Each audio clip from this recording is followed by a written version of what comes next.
Hello दोस्तों, स्वागत है आपका हमारे YouTube channel learning at home में। आज मैं आपके सामने आई हूँ एक नया टॉपिक लेकर। आज का हमारा टॉपिक MPS 002 का है और आज का हमारा प्रश्न है, मध्यम शक्तियाँ क्या है और विश्व को किस तरह से ये प्रभावित करती हैं। तो चलिए दोस्तों, जल्दी से शुरू करते हैं। वीडियो पूरी देखिएगा ताकि आप इस टॉपिक को अच्छे से समझ सकें। दोस्तों, मध्य शक्ति वह राज्य या देश होते हैं जो महाशक्ति या महान शक्ति नहीं है, लेकिन फिर भी विश्व पर अपना प्रभाव डालते हैं और अंतर्राष्ट्रीय संबंधों में महत्वपूर्ण भूमिका निभाते हैं।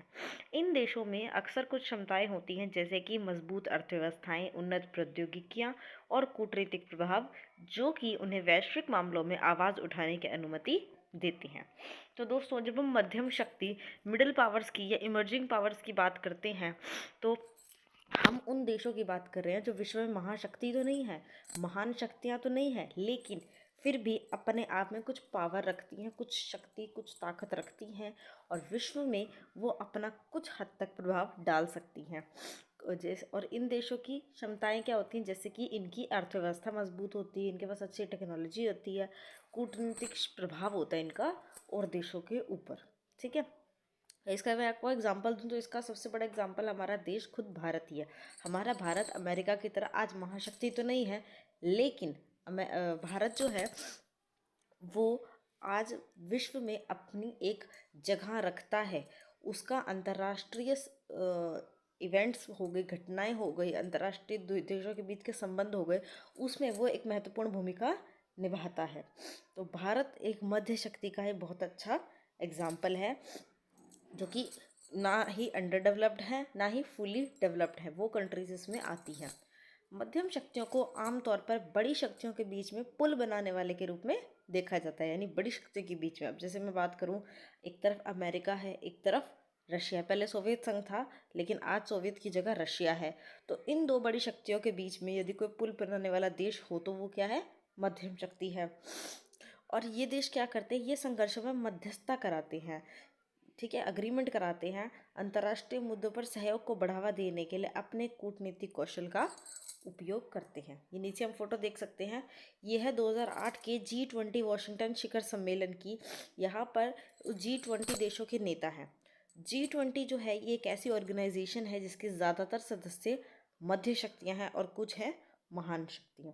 तो देखिए, मध्य जिस तरह महान शक्तियाँ इंपॉर्टेंट है विश्व में, वैसे ही मध्यम शक्तियाँ भी इम्पोर्टेंट है। और आप यहाँ देख रहे होंगे हमारे ex prime minister Manmohan Singh ji. तो इंडिया जो है, भारत जो है, वो एक मध्यम शक्ति का एग्जाम्पल है विश्व के लिए। आगे देखें, बहुपक्षवाद, सहयोग और संघर्षों के शांतिपूर्ण समाधान को बढ़ावा देकर मध्य शक्तियाँ जो है वे अंतर्राष्ट्रीय व्यवस्था में महत्वपूर्ण भूमिका निभाती हैं। वे अपने राष्ट्रीय हितों को आगे बढ़ाने के लिए अपने संसाधन और कूटनीतिक कौशल का लाभ उठाने में सक्षम है, साथ ही वैश्विक स्थिरता और समृद्धि में भी योगदान देते हैं। यानी मध्यम शक्तियाँ जो है वो एक तरफ तो अपने देश का, अपने राष्ट्रीय हितों का भी ध्यान रख रही हैं, उनके लिए काम कर रही हैं, साथ ही साथ वो ग्लोबल विश्व की स्थिरता में भी योगदान दे रही हैं, विश्व की समृद्धि में भी, विकास में भी उनका योगदान है। तो मध्यम शक्तियाँ जो वो दोनों के लिए अच्छी, दोनों के लिए काम करती है, अपने लिए भी और विश्व के लिए भी। इस प्रकार जो अंतर्राष्ट्रीय संबंधों हैं उनके जटिल जाल में मध्य शक्ति एक महत्वपूर्ण और अक्सर अनदेखा किया जाने वाला कारक है। उसको अंडर वैल्यू किया जाता है, पर वो अंडर वैल्यू होने वाली चीज़ है नहीं। मध्य शक्तियाँ विश्व में बहुत ही इम्पोर्टेंट हैं। मध्यम शक्ति की अवधारणा आप जानते हैं कि कहाँ से निकल कर आई है? ये निकली है यूरोपीय राज्य प्रणाली से जुड़ी हुई है। 16वीं शताब्दी के उत्तरार्ध में एक इतालवी राजनीतिक विचारक थे, जियोवानी बोटेरा। इन्होंने क्या किया? इन्होंने दुनिया को 3 प्रकार के राज्यों में विभाजित किया। पहला है ग्रैंड सीमे, दूसरा मेजानो और तीसरा पिकियोलो। यदि हम इसका अर्थ जानें तो ग्रैंड सीमे है महान शक्तियाँ, बड़ी बड़ी शक्तियाँ, जैसे कि आज के टाइम में अमेरिका है, रूस है, चाइना है, ये इसके एग्जाम्पल है। फिर है मेजानो यानी मध्यम शक्तियाँ, भारत हो गया, बांग्लादेश हो गया, ठीक है, ऐसे कई अलग अलग देश हैं। और पिकियोलो हो गई छोटी छोटी शक्तियाँ, छोटे छोटे देश। बोटारो के अनुसार एक मेज़ोना या मध्यम शक्ति के पास दूसरों की मदद की आवश्यकता के बिना अपने दम पर खड़े होने के लिए पर्याप्त शक्ति और अधिकार होता है। वो एक मध्यम शक्ति कहलाती है कि वो अपने लिए तो सेल्फ सफिशिएंट है, वो दूसरे पे निर्भर नहीं है। ठीक है, आज हमारा भारत अमेरिका के भरोसे नहीं बैठा रहेगा कि अमेरिका में खाना देगा, अन्न देगा तभी हम खाएंगे। नहीं, हमारा देश खुद आज इतना अन्न उगाता है कि हम खुद भी खाते हैं और हम एक्सपोर्ट भी करते हैं। कोई भी स्वीकृत मानक विधि यह बता नहीं सकती कि कौन से राज्य जो है वो मध्यम शक्तियाँ हैं। इस व्यापक विचार के अलावा कि मध्यम शक्तियाँ वे राज्य हैं जिनके पास अन्य राज्यों के व्यवहार को प्रभावित करने की मध्यम क्षमता है। ठीक है, उनके पास एक क्षमता है एक लेवल तक की। और जब हम छोटी शक्तियों की बात करेंगे तो उनके पास औरों को प्रभावित करने की बहुत थोड़ी क्षमता है, यानी उनकी बात सुनी जाएगी लेकिन बहुत ही कम। कुछ शोधकर्ता जो है वो दुनिया भर में मध्यम शक्तियों की सूची बनाने के लिए सकल राष्ट्रीय उत्पाद ग्रॉस नेशनल प्रोडक्ट जीएनपी जिसे कहते हैं उसका उपयोग करते हैं। आर्थिक रूप से मध्यम शक्तियाँ जो है आमतौर पर वे होती हैं जिन्हें बहुत बड़ी या बहुत छोटी नहीं माना जाता, हालांकि इसे परिभाषित किया जाता है। हालांकि अर्थव्यवस्था हमेशा परिभाषित करने वाला कारक नहीं है। यदि हम शब्द के मूल अर्थ पे जाएं तो मध्यम शक्ति वह है जिसका वैश्विक स्तर पर कुछ हद तक प्रभाव था, लेकिन वह किसी एक क्षेत्र में हावी नहीं थी, किसी एक क्षेत्र में उसका वर्चस्व नहीं था। ये होती है मध्यम शक्ति। अब यदि हम मध्यम शक्ति के व्यवहार की बात करें तो कुछ सामान्य विशेषताएं हैं, उनके बारे में जानते हैं। सामान्यतः मध्य स्तरीय शक्तियों का व्यवहार जो है वो एक जैसा नहीं होता। अंतर्राष्ट्रीय व्यवस्था में परिवर्तन आया, साथ साथ इनके व्यवहार में भी परिवर्तन हुए। अलग अलग राष्ट्र मध्य शक्ति की विशेषताओं को प्राप्त करते या छोड़ते रहते हैं, लेकिन विदेश नीति और अंतर्राष्ट्रीय व्यवहार संबंधित आचरण में इनकी कुछ स्थायी विशेषताएं भी होती हैं। अंतर्राष्ट्रीय राजनीति में कुछ देश अपने आप को मध्य शक्ति मानकर इस प्रकार व्यवहार करते हैं कि वे कुछ अलग और अधिक स्वतंत्र लगे। वे अंतर्राष्ट्रीय व्यवस्था को बड़ी शक्तियों के स्वैच्छिक आचरण पर ना छोड़कर अपनी उपस्थिति का ध्यान दिलाते हैं। हम भी यहाँ प्रेजेंट हैं, हमारी भी बात सुनी जाए, हम स्वतंत्र हैं अपनी बात कहने के लिए।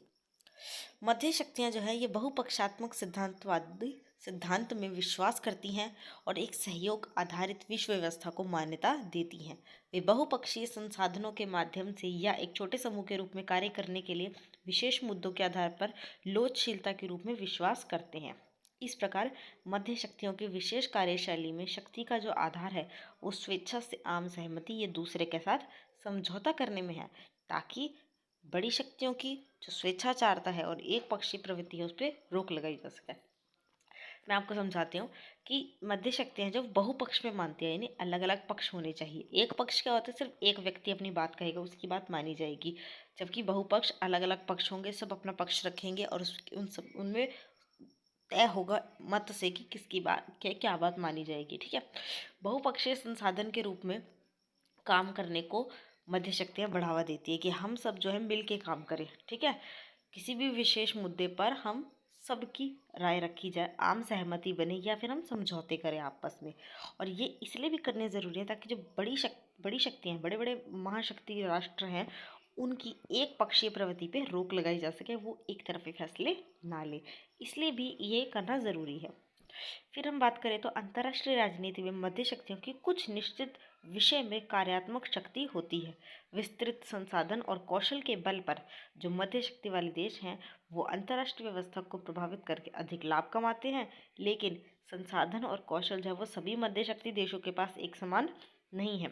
अंतर्राष्ट्रीय शांति और मध्यस्थता आदि में उन्हें किसी विशेष स्थिति की प्राप्त होती है।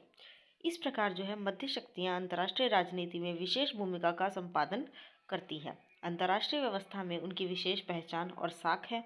वे विशेष प्रकार की कूटनीति के द्वारा बड़ी बड़ी शक्तियों की एक पक्षीय प्रवृत्तियों और बल प्रयोग पर आधारित व्यवहार पर नियंत्रण के उपाय सोचते हैं।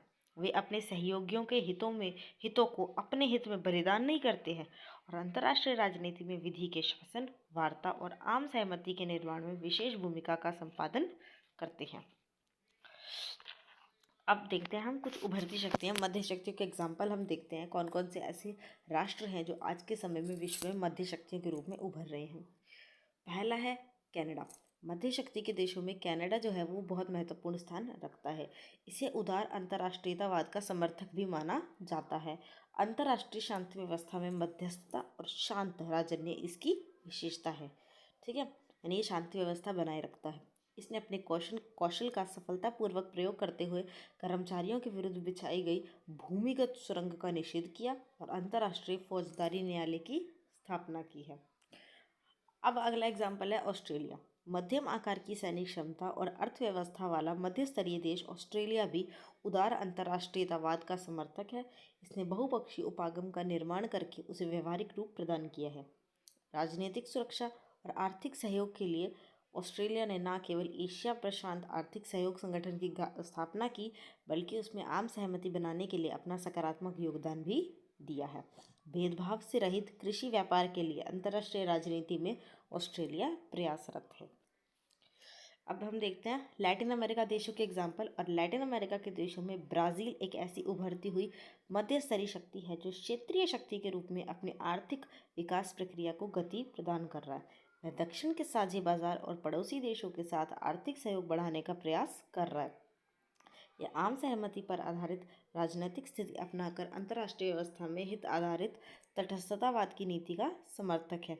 यह आर्थिक और व्यापारिक हितों को प्रोत्साहित करने के लिए महत्वपूर्ण कार्य कर रहा है।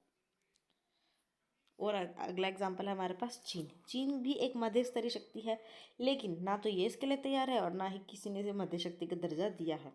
मैं भी आपसे कहूँ तो चीन जो है वो एक मध्य स्तरीय शक्ति नहीं है, बल्कि वो एक महाशक्ति के रूप में उभर रहा है। मतलब चीन जो है ना, वो आज एक मध्य स्तरीय शक्ति नहीं है, वो उसको पास कर चुका है इस लेवल को। वो अब एक महाशक्ति के रोड पे चल रहा है, तो वो महाशक्ति बनने वाला है बहुत जल्दी, और आगे चलकर ये एशिया प्रशांत क्षेत्र को एक महत्वपूर्ण दिशा प्रदान करेगा।